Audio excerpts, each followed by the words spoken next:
Sudah kita dah rosak dah. Nak cermin kita nak betulkan. Macam mana bawa cermin ke cermin saya besar? Tak ada cermin? Dah tu pin saya dah cabut. Okey, cermin. Ada pin lebih tak? Saya ada. Sekejap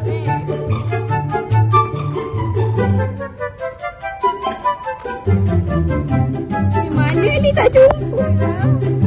A few moments later.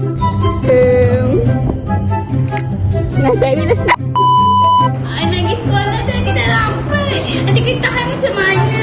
Ya Allah, kenapa tak ada elektrik pula ni? Masa aku tak nampak muka? Days later. Apa ni?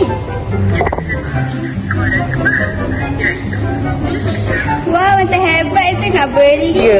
Cermin besar sangat. Ni nak letak mana? Tanpa pokok tergelap. Inilah solusinya.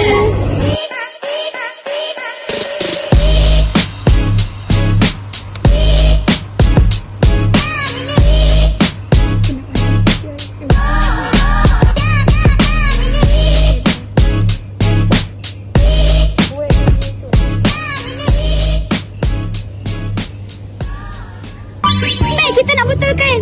Sekejap Yeay! Ya, apa ni? Inilah cermin Melia. Mira Ili Alia. Wow, nak pin juga boleh. Kita punya pin dah tercabut. Tadilah awak tarik tudung kita. Boleh. Tak payah susah-susah nak cari cermin lama-lama. Mana lagi? Ni tak ada lagi ke dah lambat dah ni. Nak ambil lah benda ni. Benda ni boleh bantu awak. Terima kasih. Ya, aku benda ni. Wah, betul lah.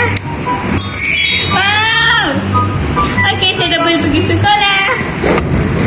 Dapatkan Mary Eli Alia ini sekarang. Mudah, murah dan berpatutan. Bye.